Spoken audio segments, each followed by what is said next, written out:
Good evening and a very warm welcome to Behind the Scenes with Francis Annan, a special one-off evening with me, Jamie Child. I'm the senior pastor of Crossway, Stratford, the church hosting this evening, and writer and director Francis Annan, who I'm delighted is going to be joining us for the whole evening.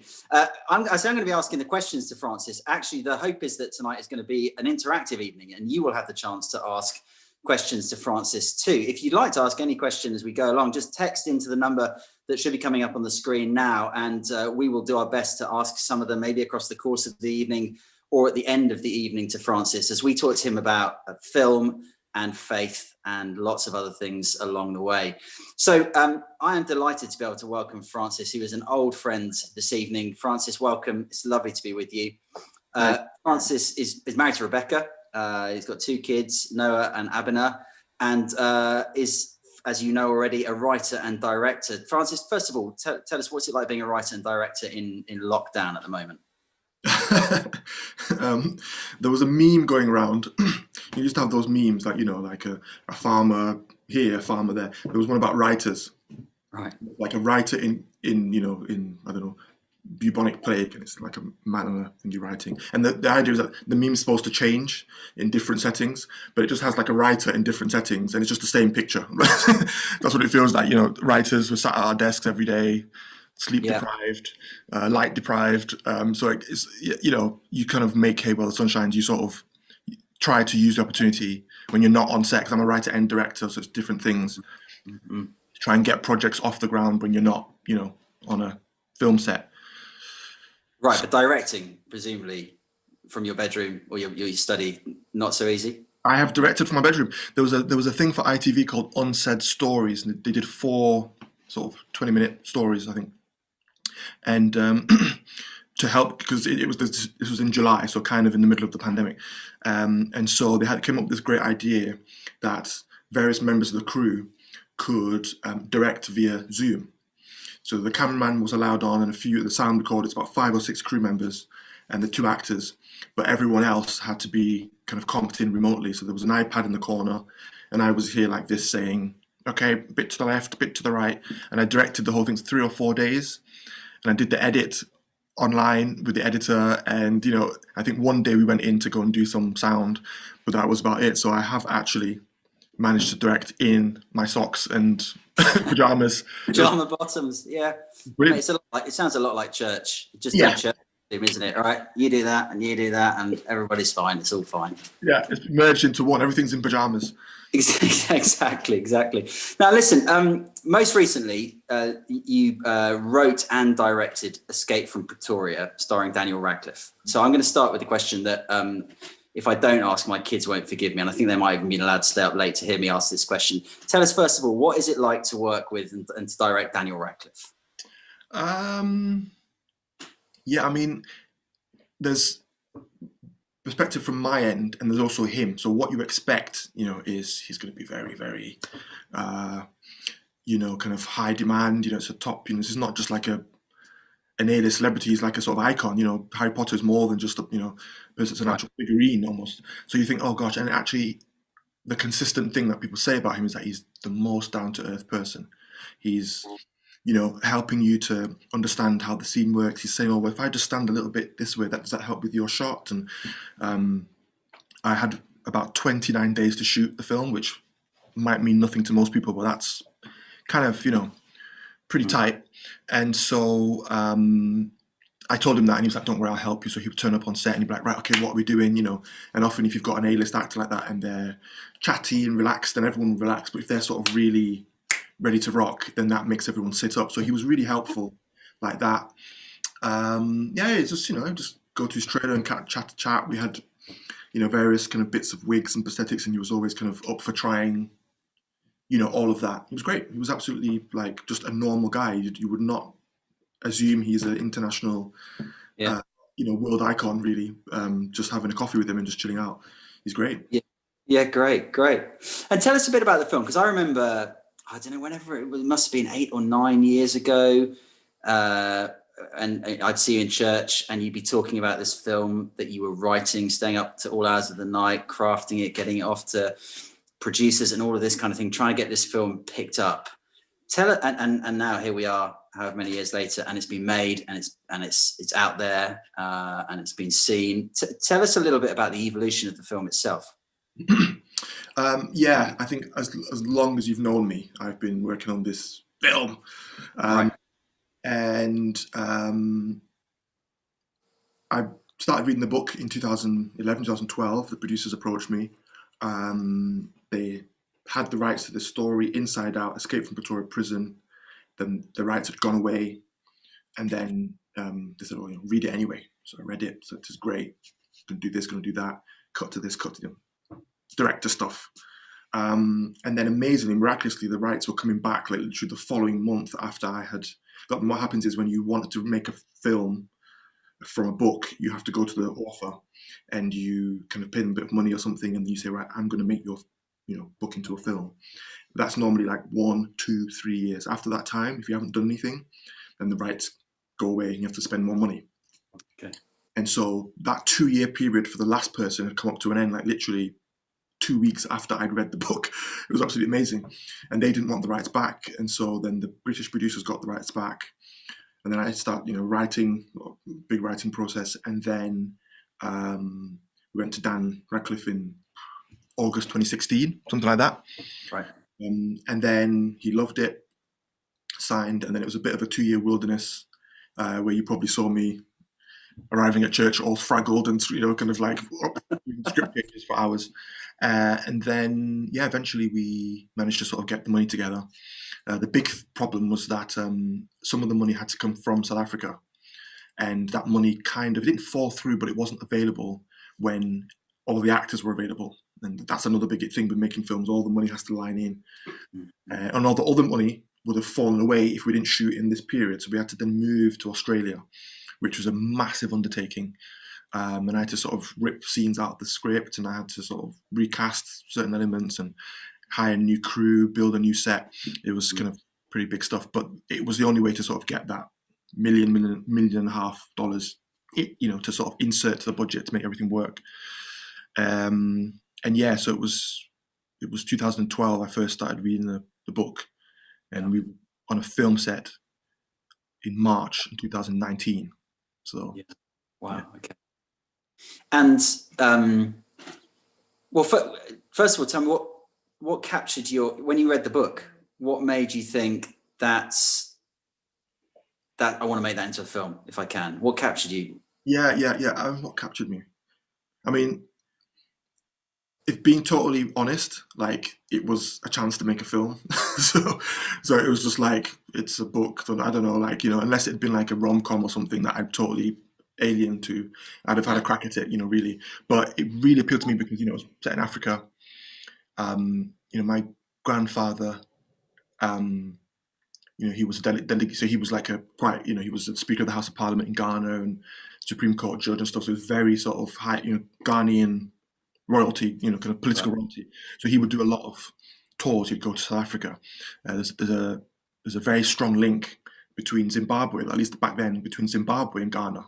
A lot of medics and academics travelled from Ghana to Zimbabwe. So he'd travel around, and he'd come back and tell my mom and me when I started to get older, these crazy stories of, the kind of almost this voyeuristic lens, the way that Europeans would look at, say, East and West Berlin and think, what is that? You're still part of the same continent, but it's just so alien. You Czechoslovakia and think what is Bosnia? But you kind of, it's part of your continent, but it's just so weird. What's going on over there? That's how a lot of Africans saw South Africa. It's part of our continent, but what's going on? There's apartheid, and so there was this kind of very, voyeuristic is the wrong word, but that kind of like alien feel to what's going on in that part. So he'd come back with these stories about, how there's black and white and this, and so I always had that kind of interesting lens on it. So to hear that, okay, so it wasn't just white bad guys and black good guys or Asians. It was a much more complicated kind of tapestry of people involved in the anti-apartheid movement was interesting. I thought that's interesting. A lot of white wealthy South Africans would give their money, lots of money to the ANC to help them to fight, anti-apartheid sentiment. The man whose house was used for de Klerk and Mandela to sort of start their talks before the end of apartheid, before Mandela took over. That was a white guy, who was very pro ANC and who was giving time and money, and he would sort of smuggle in and smuggle out sort of political prisoners. So it wasn't just white black. It was more about good versus evil. It was about justice versus injustice, and the ethnic makeup was much more diverse. I mean, in our film, there's a whole political wing. We used to call it the white man's Robben Island. It's a political wing dedicated to white political prisoners. I didn't know that existed. It's crazy. And so, yeah, it was those things. I mean, I liked politics. I was going to study political science at one point before film, so I kind of like that. And my family's political, so it was I was like, yes. This is good. Great. Now, look, in the end, in some ways, you said to me in the past, the film didn't. Actually, sorry, I've just seen a question. So let me ask this. Someone's texted in. How do you just write to Daniel Radcliffe? How do you get in touch with Daniel Radcliffe? That's a great question. Have you got his number on your mobile phone? So at the start, no. I mean, so what happens is, if you want a quick breakdown, people, you think of Brad Pitt, big actor. They all have agents and managers and a whole team around them whose job it is to not just to sort of write contracts, for films and things, but to kind of gatekeep. So, say for an actor might say, I don't want to do any horrors or any romantic comedies. I want to do, true stories, whatever. So then the agents know if any producers or directors or screenwriters send us a script that's not what this actor wants to do, just reject it. And so what you do is you send the producer sends a letter to the agent. The agent then reads, they ask you a few questions, what's the budget and what's this and what's that, to try and kind of see where you are and see how professional you are. And if you check through that, then the agent will read it. If they've not had a thing from the actor, they'll read it. And if they like it, or they think it's good for their client, in our case, Daniel Radcliffe, then they will say, okay, brilliant, fantastic. Now I will send it on to Daniel Radcliffe, Brad Pitt, whatever. Then they read it, and it often takes, because they're busy filming and doing all kinds of stuff, so it takes anywhere between 2 months, 2.5 months. We got an answer back in about 6 days. So we just thought, send it and just wait for a couple of months. And Dan really resonated with it. We didn't realize at the time that Dan's mother was born in Cape Town. Was born in Cape Town, and his grandparents are South African. We didn't know that. So it was a great link. So his parents were like, yeah, great, do it. So that was a very quick process. Getting to him was very quick. And Dan Radcliffe's agent's now my agent. So now it's kind of full circle. It's a bit odd, but there we go. So you're saying you couldn't call him now live during this? You're saying that? No chance of that happening? Don't worry, I'm joking. But I think he's I had to ask. Now, sorry, I was about to ask. We've got a clip we're going to watch in a moment, and as we've talked, you've said in some ways, it's a great film, but didn't end up quite the film that you set out to make for some of the reasons that you've talked about. We'll come back to this in a moment. Tell us, just sum up.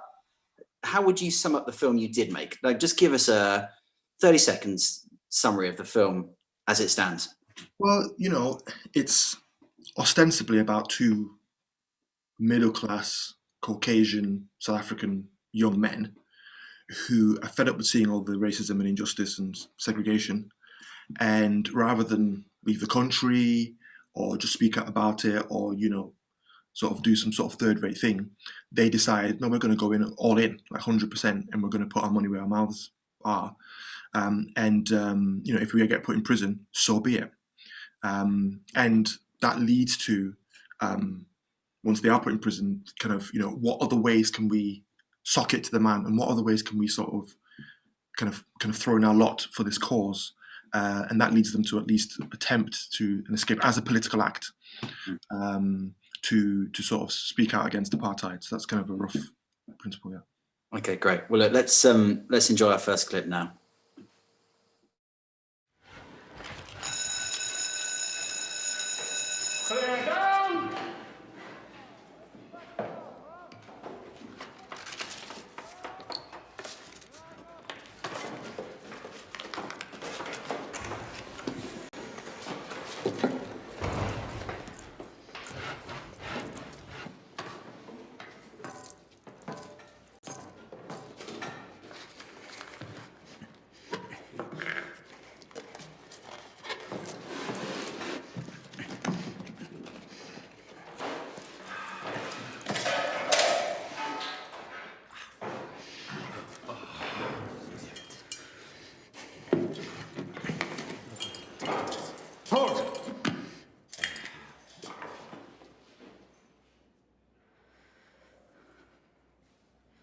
Just me.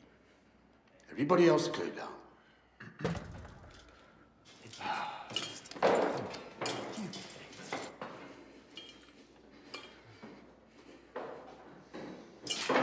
Filing.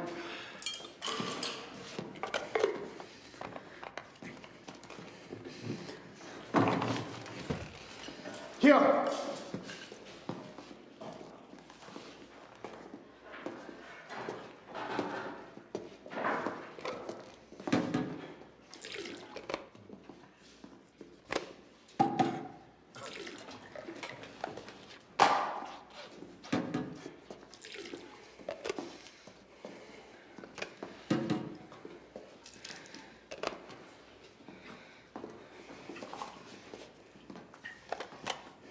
You know, your look is very intense, Jenkins.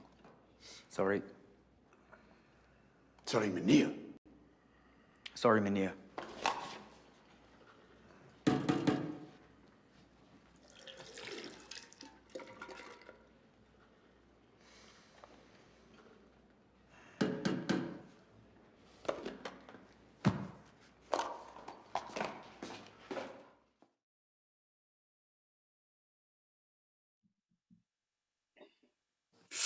Okay, so that's just a little taste for us.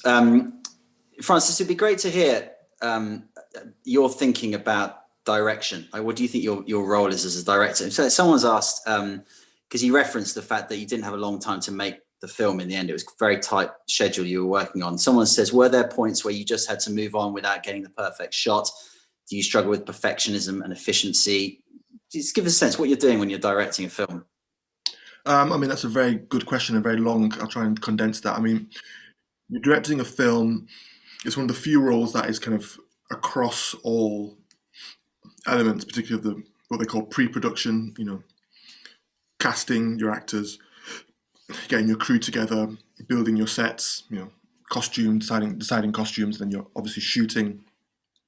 On a film set, you know, the director's saying on a basic level, you know, where the camera goes. The direct on a daily basis, you know, some directors don't have any shot list or storyboard. They like to get on set and sort of, you know, find where they think the best places or where the actors want to go and work from there. Some directors more like me. I like to shot list. Rebecca and I would sit up, you know, for lots of nights every weekend with a glass of wine every day, every night for a few months, you know, storyboarding. So that there was a clear sense, because there wasn't a lot of time. So the less time, the more preparedness you need. The more time, maybe, the more you can be sort of freelance. You know, one of the big things a director does is, because you're shooting out of sequence, you've got the story in the script. You've got, you know, okay, scene 17, they're going to notice, you know, this, and scene 25, they're going to see that, and you know, they're going to break down here, but you're not shooting it in sequence. You might be shooting scene 70 first, and you might shoot, you know, backwards. And so whether it's makeup and costume, whether it's, you know, whatever, and particularly whether it's the state of mind of the actor, it's one of the director's key jobs to keep their eye on that. Okay, remember, this is scene 70, so by this point, this and this and this have happened, and you've just been told this. So you get them in that frame of mind to go, yes, I'm supposed to be sad. Let's go. And so when you watch a film, like, you know, very, very few films, like, you know, 0.00%, 2% of films are shot in sequence. Most are shot out. And so what you're seeing is an illusion. You're seeing films that are shot completely in random order, but when you watch them, they seem to have a parity, a wholeness, a kind of unity of thought.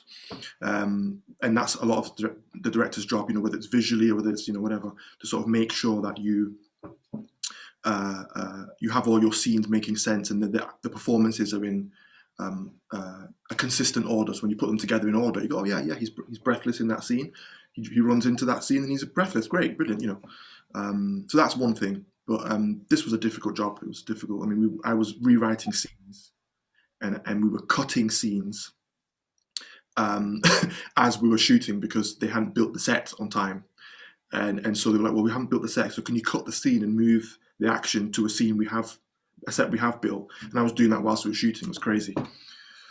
Someone says, can you spot your own continuity errors? Do you sometimes get to the end of the day and go, oh, he was wearing that top and or he wasn't sweaty and he should have been sweaty? No, almost exclusively never on the day. It's always fantastically when you get into the edit, and then you put the scenes together and you go, oh, whether it's that little bit of hair or whether his collar's up, in one shot and then not in the other shot, and you're like, oh. And they say there's 7 reasons to edit, 7 reasons to cut, and I think emotion is number 1, the first reason, and continuity. That means you're making sure that if my shoulder's up in this scene, it's up in the next scene. That's number 5 on the list. So that's oftentimes why when you get engrossed, you don't care about the hair or this because you're thinking about, what's he going to do next or where's she going to go. So if you're doing it right, the continuity doesn't matter all the time. But yeah. Hey, now look, we said this evening would be an evening talking about film and faith, which are 2 strands that have run side by side in your life, and we want to get to know you better. So let's just focus on the faith side of things for a little while. To tell us about your own personal journey of faith and Christianity. Yeah, I mean, I guess faith and film run alongside. But I mean, before I was a filmmaker, I was brought up in a Christian home. It was a single parent family, but still a Christian home. My mum, good African Christian lady, kind of raised me well, and but she was really, I mean, from like age 7, 8, 9, I remember her kind of saying, "Yep, we're going to church, and we're a Christian family." And so on, but don't just ride on the coattails of that. Don't just say, "Oh, I'm in a Christian home." You're going to get older, and at some point, you have to have a personal relationship with Jesus yourself. You have to be able to pray, to seek forgiveness, to ask for the Lord's help. You need to be able to have a relationship with God yourself. And so I think I always knew that, okay, not that I'm not a Christian until some other period, but that I am. It's really important that I learn who is this God that my family sort of follow. What has he done for me? How am I going to relate to this being when I'm 16, 18, 20, and I'm not under my mum's sort of hedge anymore? So that was something that I remember going into uni thinking, okay, yeah, I'm a Christian, okay, cool. So I'm now going to sort of live that out, and so I think I was prepared for that in a way that maybe sometimes you just kind of assume, oh yeah, and then you sort of get out there and it's a bit like, whoa, where's my kind of anchor? So I do remember that being a really helpful thing that my mum put in my head, that you are going to have a personal relationship yourself, and you must know who it is and you're interacting with, and how it is that that, and what they have done for you and what they want from you, and so on. So yeah, that helped me. I felt that helped me.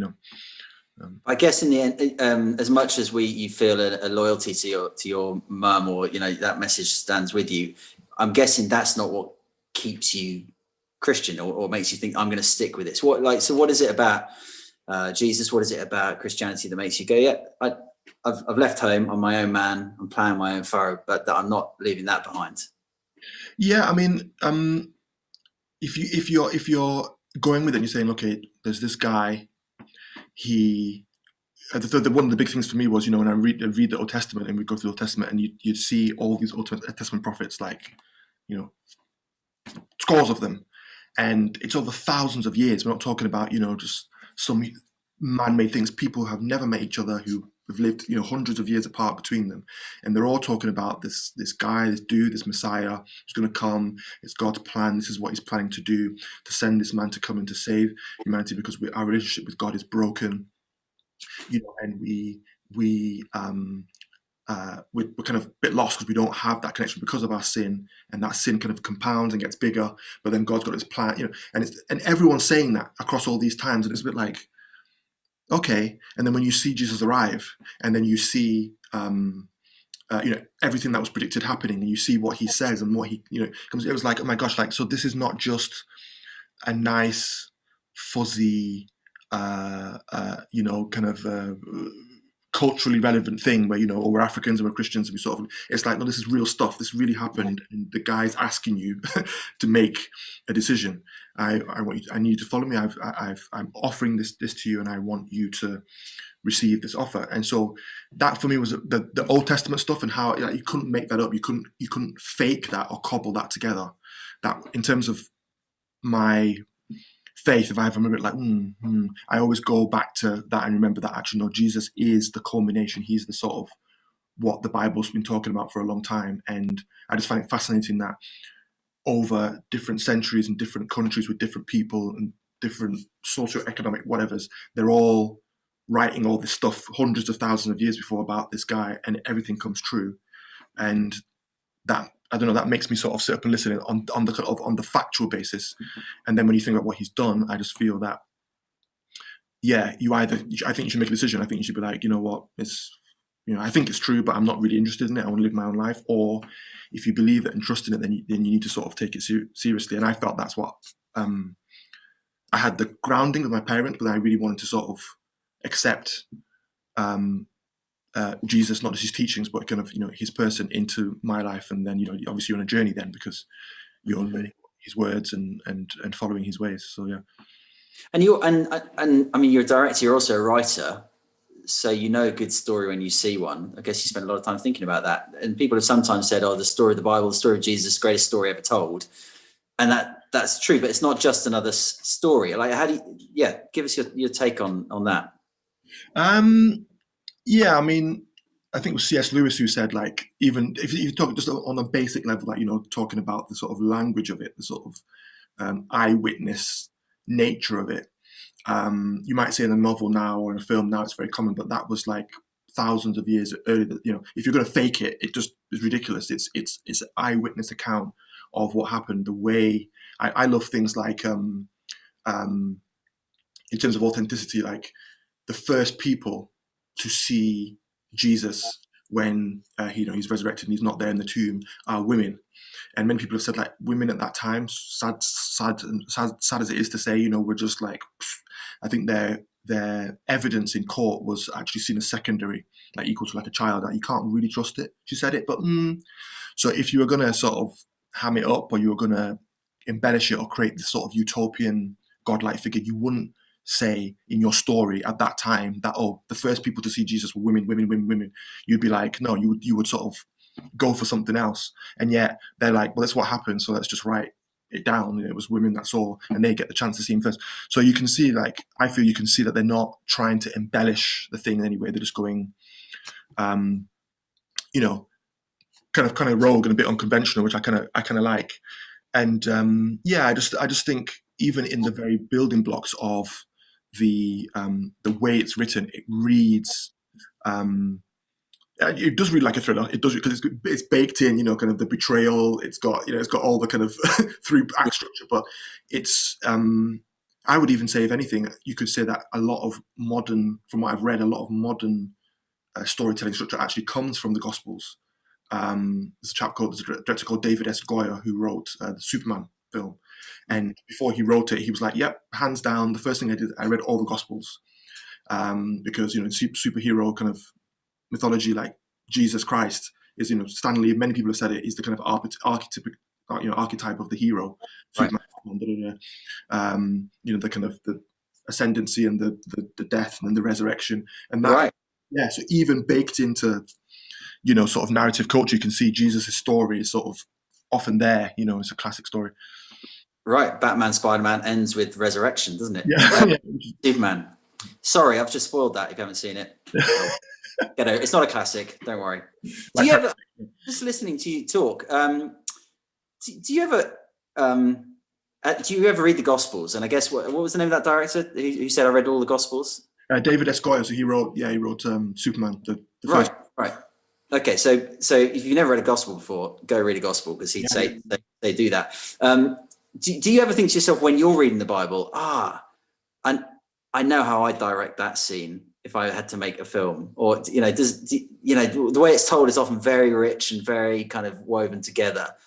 Or do you just think, no, I couldn't touch it? It's kind of perfect as it is. No, I think you see it all the time. I mean, the Bible's an inspiration for so much stuff, and it's the whole Bible obviously is like, it's telling one narrative, from Genesis right through. It's going, okay, God's plan to rescue like humanity, and this happens, and people mess up, and wilderness, and this and that, and they disobey, and golden calves, and so you're seeing the the human interaction with God's plan, and then humans, the documentation of humans sort of going awry, and then God still keeping things on track until you get to Jesus, and then afterwards. So narratively, it's great, because you always talk about through lines in films. You talk about through line. What's the through line? What's the character's through line? That's in the Bible, but because it's interacting with humans, because humans are messing up and disobeying God all the time, and because even if you look at a book like Proverbs, it's just talking about the folly of not going God's way, and the wisdom of going. In every part of it, it's very human in that sense. You're definitely going to find almost every shade of human frailty, human consciousness, human weakness, behavior in there, whether it's a cautionary tale, or whether it's the violence and wickedness that we're capable of, or whether it's people who are down and out. I mean, one thing that's really interesting in the Bible is the underdog. So throughout the Bible, God, there's a theme of God using what we would call wasters, people like Moses, like Gideon, like Jonah, using flawed, often sinful people who don't always obey him, but he uses them because, they're part of the plan, and they're just about sometimes humble enough to do his will. So that's, again, a very strong theme. The underdog is a big theme. Like if you watch a film like Rocky, the films like the idea of someone rising above and being worthless in most people's eyes, but being worthy, worthy in this thing is very pertinent. You see that frequently. Yeah. There's a book, the title of which I forget exactly, but it's something like the 7 Great Plots or the 7 Great Narratives, that says basically every story is one of 7 great narratives. The slaying of the dragon, the epic journey, the romance with the husband, the man finds the perfect woman. Every single one of those narratives really is a summary of the Bible's story. Yeah. You could say they come from that, with the ultimate happy ending of salvation, reconciliation, reunion, paradise perfectly forever. So there's lots in that. You've got to read it. You have to, if you've not read the Bible. I mean, it's just like, you have to read it, because on that level, in terms of you are definitely there's going to be, because it's really the totality of God's plan and the totality of, human interaction with that. There's so many different shades. I mean, you can read it. Some people have read it several times over, and you still find nuances and new bits. You read this chapter.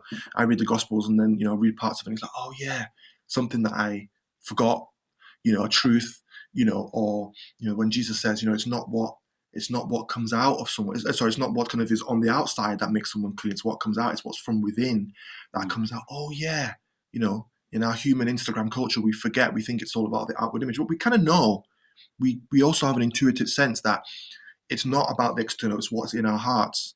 And Jesus is saying, God is interested in our hearts. We can sort of hide and fake and mask and do the the makeup and stuff, but God is interested in changing and affecting our hearts. And that's, you can go through life and forget that. And when you read God's word again, read the gospel, you're like, oh, that's what an interesting thing. That's that. And it speaks to you. And, hopefully changes us as we follow it. Yeah. I was going to ask, when these two passions that you have, passion for filmmaking, writing, passion for Jesus, the gospel. As long as I've known you, those two passions have run side by side. One's never diminished the other. And someone's actually texted in this question. They say, as a super successful person, you reject that, but let's run with it. As a super successful person, what makes you believe that you need Jesus? Why do you not just live life on your own terms? It's a great question. Why do you not? Well, I mean, on an anthropological level, like, isn't that that's the great lie, isn't it? It's the great lie that we are ultimately autonomous, entirely autonomous beings, and I'll put my confidence, I'll put my safety, I'll put my sense of security in money. And I've got a lot of money, then I'm safe. I'll put my security in my looks, I'll put my security in my strength or my sporting prowess or whatever. That is always going to go. And even with money might not go, but you're going to get old and you're going to die. So I feel that I don't go around consciously thinking this, but it's a trust and a faith and a belief and a choice to put my trust in Jesus instead. But if you don't do that, then you are, I feel, I've never really, I say I've never really, it is a temptation at times. You can sort of go, okay, well, when I make this film and then doing that and end up working with that actor, then there'll be some sense that I will have made it or something. And, it's become a cliche now. How many sports people, how many actors and people say, well, you think fame and wealth is going to bring you this and that. It doesn't. Because it's ephemeral and because it's impermanent. Whereas who Jesus is and what Jesus offers, especially from what is documented in the gospel, from what you begin to sort of experience as you have a relationship with him, and what he's saying, what he's offering is, you talk about eternal life.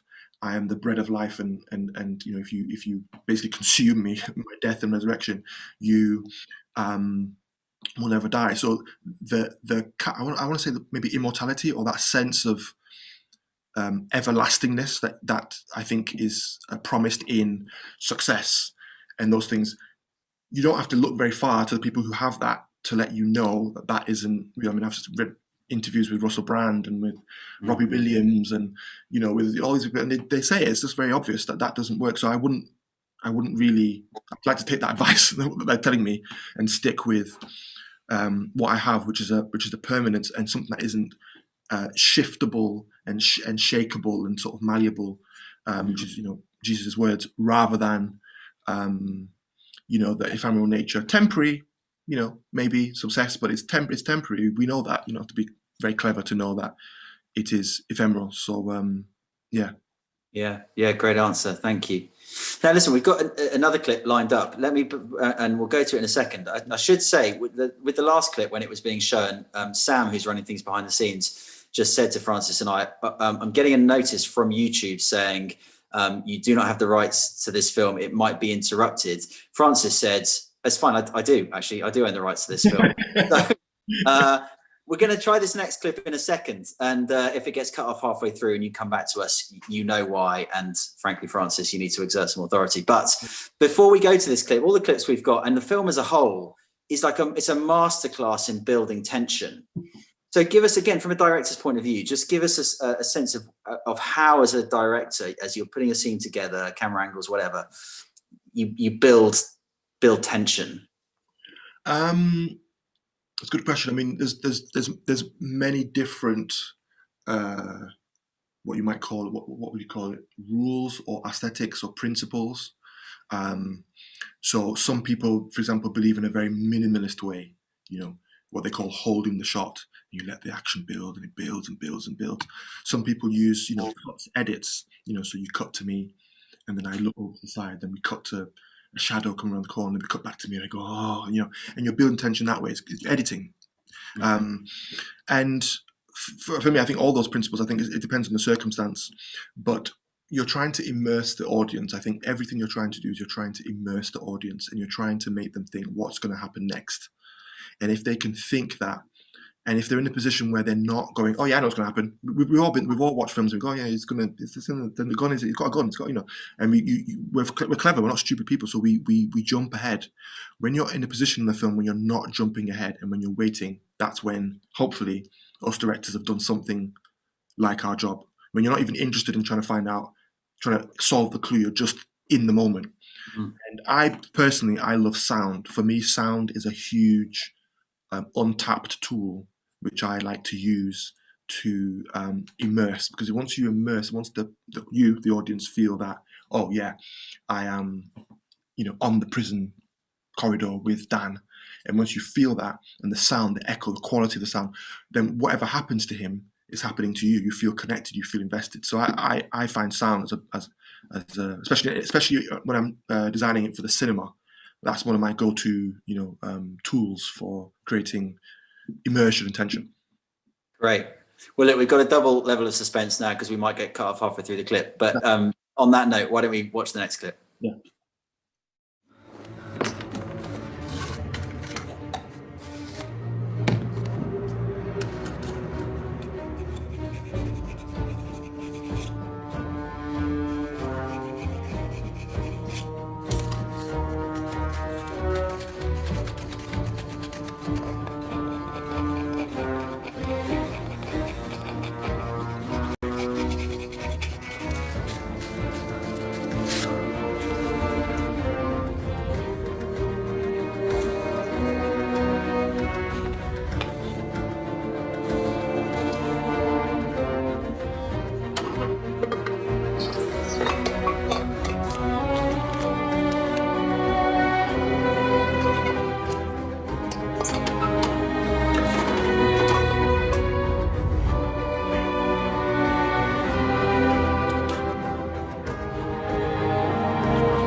Now, we said earlier that the film that you ended up making wasn't in entirety, at least, wasn't the film you set out to make. You were hoping to do something, including the prison break stuff and with all the suspense, but with a more political angle on it. Just tell us more about what you were hoping to do. Well, when we moved from South Africa to Australia, about 1 point blah blah blah million was added to the budget. So we were trying to go there to recover that money, but then it cancelled itself out because the budget went up by a significant amount. And so then it was like, okay, right, just Castle Market, right, rip that scene out, rip that out. We don't need that because the fewer scenes you have, the less money you're spending, and you can make it work. And so at that moment, I started to kind of bing, bing, bing, bing, bing, bing, wait. We won't have anything left. And so then it became about, okay, what's the minimum that you need? And then that happened again during the editing process, to kind of trim the film down even more. So in those two processes, something of there was a scene, for example, where Tim Jenkin, who Daniel Radcliffe plays, his parents smuggle in some money and some other bits to the prison whilst he's in the awaiting trial prison, so just before he's sentenced. And again, just that one scene of seeing them sort of helping him out, it tells you so much about, oh, right, so his parents had conviction as well. No wonder he was fighting out, because, it just fleshes him out a bit. Cut the scene. There were other scenes where they kind of made various escape attempts, and there was various, kind of arguments among the political prisoners about what the best way to sock it to the man, as it were, was. And there were some other scenes like earlier in the script, which had to do with those. There was one monologue I had which said, that there are 5 things you can do if you are, white and against apartheid in this country, or white in this country. You can sort of be pro-apartheid, or you can join a sort of a second-rate anti-apartheid party. You can leave the country. You can blah, blah, blah, or you can stand up and fight. And that was the kind of, and I had to trim all that down. So there were just little bits. Now the scene where Tim and Stephen, the main characters, they went to the kind of ANC HQ, and they kind of checked out for a bit, and then said, okay, so there was just a little bit in terms of how they kind of got involved in that, and how their convictions and their kind of consciences were pricked, which was all cut out. I think it then ends up kind of functioning much more as a kind of more what people have called genre-based kind of prison movie, which is fine, and there is enough politics in there for you to understand that these are virtuous men. It's a white-only political prison, and yet, as with every other filmmaker in the world, you always wish that you could add more and add a bit more nuance and things. Yeah. And so obviously the issues that you were hoping to explore in a bit more depth, they're personal issues for you. What had you been able to make that film? What were you, again, as the writer and director, what are you hoping to do, other than presumably if people have a great night out at the cinema, that's great, but you're aiming a bit higher than that. What are you trying to do when you're producing that? Well, I mean, on a basic level, it's interesting that white South African young men who didn't need to waste their time, on that stuff, ended up doing that, and there's a whole political wing of people who did that. So it was a kind of multi-ethnic struggle. I guess, also it's about, there's a kind of what's called the Christmas scene, where all the kind of political prisoners get together and they sort of have a bit of a thing. What is the best way to fight against apartheid? Is escaping, the best way, or is staying in prison the best way? What's the best way? And I think, putting your money where your mouth is, is an interesting part of this film. That we believe that if we're really against apartheid, if we really believe, rather than just going, yeah, apartheid's kind of bad, and then just sitting and enjoying coffee, we will do something. And I think that kind of connection between, really believing against injustice, but then being prepared, if necessary, to sort of move forward into the space of actual personal and quite significant detriment, is a lot of what the film's about, I think.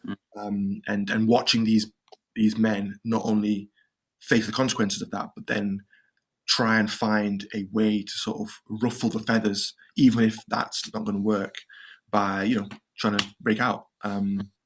That's something that So I think those elements, hopefully are there somewhere, that these guys actually did it. They actually did it. I think actually did it in terms of found a way to fight back. I think is something that I think you could chat about, maybe. Yeah.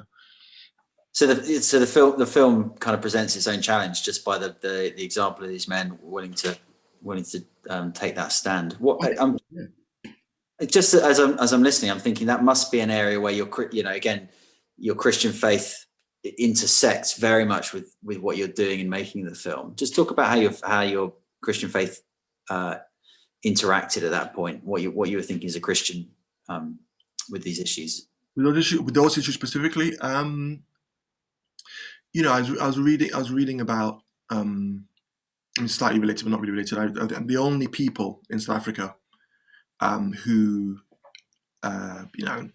sadly, the official Christian church has not always been a good example. Jesus' words are fine, and Jesus is fine. It's the people who do stuff, under the guise of his name, which sometimes mess up. But in South Africa, the only real people who were sort of actively kind of in the face of the apartheid regime, speaking out, were the sort of the equivalent of the sort of Church of England Church, and they were having kind of open mixed schools, in the 70s and 80s, like stuff. We believe all people are created, equal in God's image. God made them and loves them all. All this race and hierarchy rubbish, we don't know about that, and we're going to show love to black kids as well as white kids, rich kids as well as poor kids. And the government several times threatened to close them down, these various schools and this and that, but they just were like, well, okay, close us down, but we're going to be up.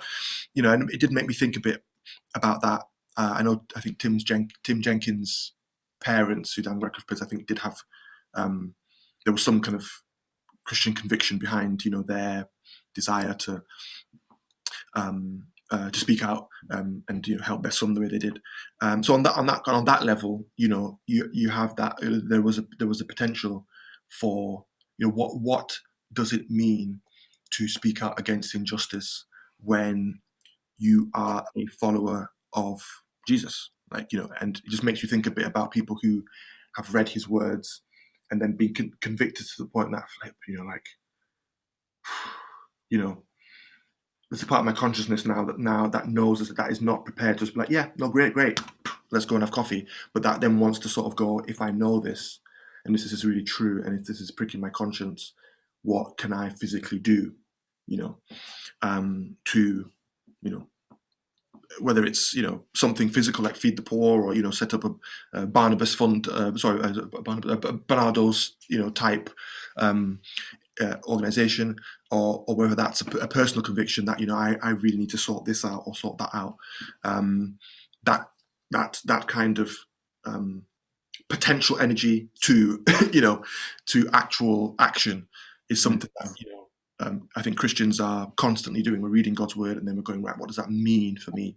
How do I then apply that into my family, into my life, and how do I show integrity when So on a basic level, I'm a director, I'm a writer. I want to do a good job. I want to be a useful resource to the actors. I want to sort of do a good job for the producers. I want to, that's not really necessarily because of ego or pride. It's because, as a Christian, I believe that God wants us to do our job and use what gifts He's given us to the best of our abilities ultimately for Him.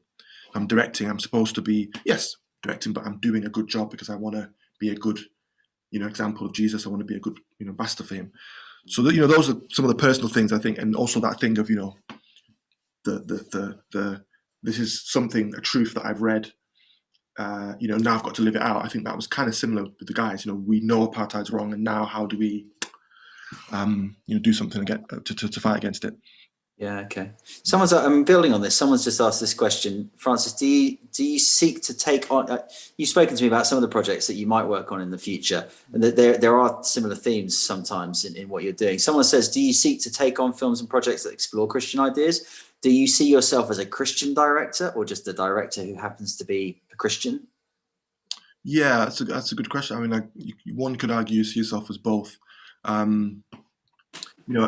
is a Christian director? I mean, I guess maybe the connotation with that is that you only work on explicitly Christian projects. which I don't, which I don't do. I mean, you might say, oh, I only buy my groceries from a Christian, it's, we live in kind of God's world, and we enjoy all the blessings of that, and you're being a follower of Jesus in a world, wherever that world is going, whatever's happening is cool, but I'm following Jesus. I'm seeking to, be not only a good witness in my actions, but, where I can, as I come across people, to say, hey, have you looked into this? Have you looked into that? And, share that with people for them to sort of explore it for themselves and go, looked at this, is this, have a look at it. And so in that sense, if Christian director means a director who only works on, God's Not Dead, God's Not Dead 2 and, Christian films. Right, yeah. Probably not, but I am a Christian who directs, and I'm looking for stories that connect. I'm looking for stuff. There was a bit of a rash of true stories that wasn't like planned. It just seemed to happen that all the films that were being sent to me were kind of true stories and also period stories. And so, okay, the next two stories, that bigger budget ones, are not that. They're kind of one's like an action drama and one's a period film. Actually, it's a true story. It's a true story. So I'm back there again. But good stick. There you go. Yeah. But just looking for good stories that, I guess in that sense that I'm not interested in films that kind of vapid. They have to say something and mean something. You have to come away from it with some sense, of, even if it's a sci-fi or rom-com, you sort of feel there's some kind of message to it. So I guess that's there. Look, in a moment, I'm going to take. There are various questions coming in. I'm just going to just work through a few of them so that we get a chance to throw these questions at you. But before I do that, just give us a sense of what's next for you. What are you working on at the moment? What might the next couple of years hold? Oh gosh, so it looks like I'm in the. Oh, not. I'm not. I'm directing a remake of a famous novel by Alexander Dumas. So that'll give you everything you need to know. It's a sort of modernized version, and that should be quite fun and potentially. There's a script, and I'm sort of working on that to get that ready. Studios. There's also potentially a sort of true historical, I guess, epic drama set in kind of Eastern Africa. A kind of, Black Panther light, you might say. So that's kind of interesting. Doing a sort of smaller, sort of more intense film about the 1958 Notting Hill riots, the kind of race riots, I guess, by all accounts, which is quite exciting. And I've got a few other projects in the pipeline. One about the World Wildlife Fund and its inception. And several things for sort of standalone projects for TV, sort of 2-3-parter sort of standalone projects. Also, true stories. So I'm sort of definitely, other than one or two things, I'm definitely in that true story kind of conveyor belt. But yeah, there's a lot of stuff. I think I need a PA basically. Yeah. Amazing! I can't believe you've given us an hour of your time. It sounds like an exciting few months coming up, or a few years. Who knows? It's great. It's really good to hear. Now, let me just throw a few of these questions at you as they've come in. So someone says, as someone who works in the TV industry, I find I come across a lot of big egos and everyone is out for themselves and I struggle in the environment. Did you come across this and how did you navigate it? Yeah, I mean, to some degree, some of it's hot air. So oftentimes it's got to do with insecurity. I'm not that good at this particular technical discipline or that thing, so I'm going to compensate for that by, I'm not massively interested in that. I don't think, so here's something that sounds pretentious, but maybe it is. I think if you're talking about artistry, if you've got 4 artists in the room, one's really good at, charcoal and one's really good at watercolor and one's good at this, a good artist won't be like, oh, you're so good at like charcoal, what an idiot. You'd be like, oh, wow.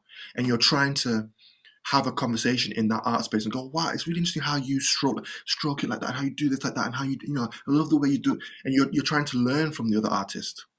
And I find that a much more engaging and interesting way to interact with the filmmakers. I mean, and I personally, I feel that the filmmakers that I hang around are very much like that. You know, I'm looking for a cameraman. Oh yeah, I've got this person. There's no ego. You're just trying to help the person. One of my good friends, Phil Hawkins, he sent me some notes on, a draft of a script. It was massively helpful. So I feel as if that space can be a great counter. Now, maybe because I'm a kind of Christian, and I do believe that Jesus says, do unto others as you want them to do to yourself. He says, put down your own ego, help, be, walk in kindness, walk in love towards others. And so that is definitely in my mind. But yeah, you do see a lot of that, and I tend to kind of go, I know what that means. That means there's some insecurity there that you are trying to compensate for, and you just be kind, be honest about, look, I'm not this and that and the other.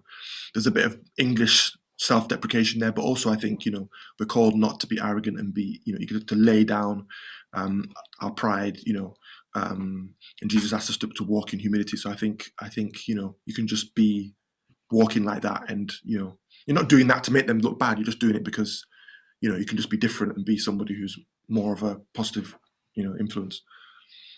So I guess this is related. Someone says when Mark Kermode reviewed your film, he's one of the BBC's main film critics. When he reviewed your film, were you terrified, excited, or both? How much do you listen to film critics? I don't listen to that much. I did listen to that one because I've met him a few times, and I actually bumped into Simon Mayo at some BAFTA thing, and I was like, I showed him the trailer, and he was like, oh, great, we should put that on our show. And then so I was totally, and then a friend of mine, a film critic friend of mine, she managed to sort of also help out a bit. And then before I knew it was on that show. So we didn't really orchestrate that. It just kind of word got to him. It was great. I mean, with all the vicissitudes we'd making the film, just the thing that talk about ego before, you don't understand ego. Ego is not helpful to the artistic process at all. It just kills it. But you are, you're making a song, or you're making a film, or you're drawing something hopefully not to express your ego, but in that sense, but to connect. That's the point. I want you to watch the film, and I want you to have your heart in your mouth. I want you to, go along the journey with the guys. I want you to learn a bit about, apartheid in that time. So to hear that, to have the feedback and say, okay, it worked, or it didn't work. Or you know what, I didn't feel anything, that wasn't working, it was flat, it was this and that. And so you can take it and incorporate that into the future and go, okay, I did this thing, I thought that would work, it didn't. And you grow that way. It is good. I don't read a lot of reviews, but I did watch that. And what was I feeling? I mean, I wasn't particularly nervous. I was just thinking, what's he going to say? I mean, what does he think? I was just like, I didn't necessarily expect that he would say anything super, super bad, but when he started, I was like, ooh, and then he seemed to like it and enjoyed it. And it was just wide-eyed, kind of like, what's he going to say? What's he going to say? What's he going to say? Right. It was good. It's good. It's great. It's great. Couple of people asked, what's your favorite film? Someone else has asked, who are your favorite directors? I guess we could broaden that. What would you say your influences are?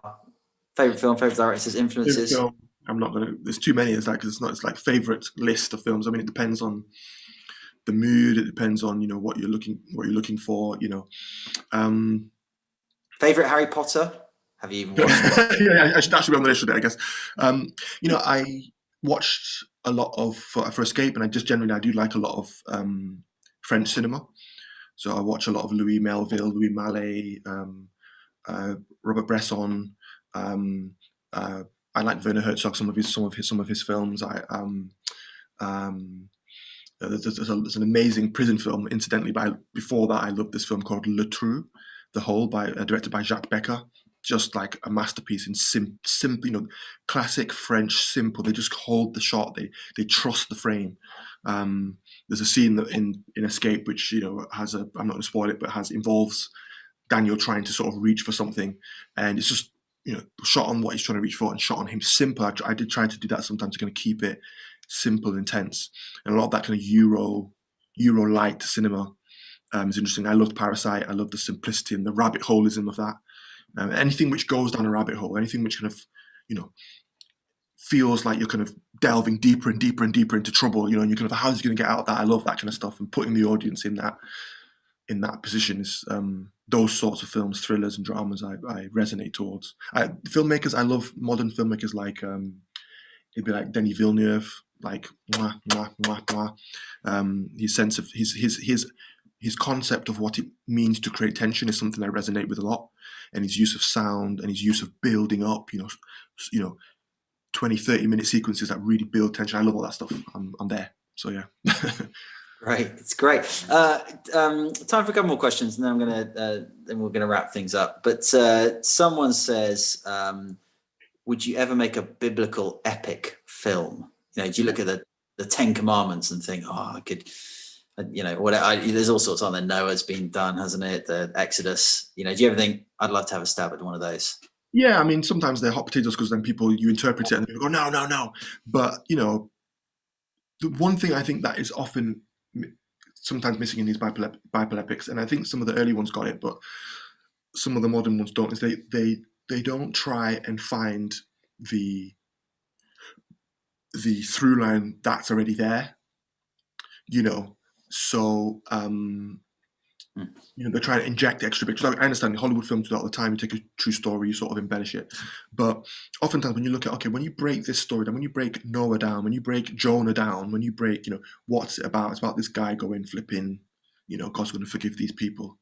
I don't want them, and it's about this battle of, God is saying, no, go to them, tell them, so they'll repent. And he's going, no, I don't want them to repent, or whatever it is. You can, to get a couple of Bible stories where you can go, right, what's going on here? What's the nub of this? Or, Joseph is another one, this desire to have integrity and da, da, da. I think if you can do that and then build a story around that, rather than necessarily building a story around the kind of the Technicolor Dreamcoat or the arc or something like, which is cool, but just going to them, what were they, just read it and go, what were they actually thinking, what was actually going on, and then build around that kind of motivation. I think if you could do that with an epic, you'd have a cool film. I'd definitely do it. The budgets are big as well, which is nice. So okay, just last question for our evening. Someone says, I've lost it now. Someone says something to the effect of, what's your favorite? Oh, yeah, there it is. What's your favorite depiction of faith on film? Well, that is a great question. That knocks me for 6.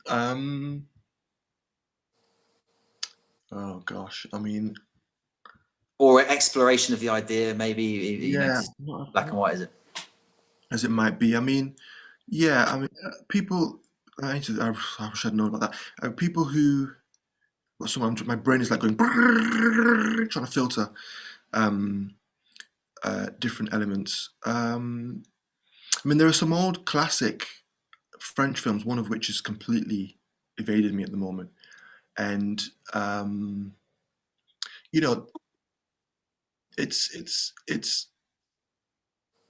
it's quite, faith is quite simple, but because of our our will or our whatever, our sort of desire to pull away from God, whether that's by just putting your fingers in your ears, whether that's by actively disobeying, whatever it is, that is what's difficult. The actual tenet principles, and what God is offering and asking for us is it's straightforward, it's clear, it's sort of simple.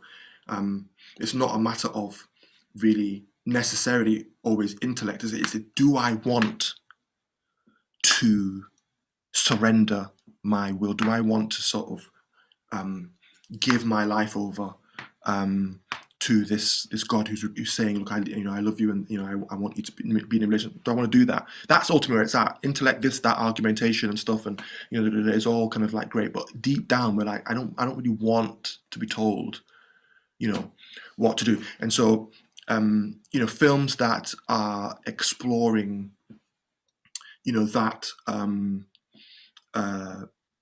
that desire, that kind of put, Jesus said it, take up your cross every day and follow me.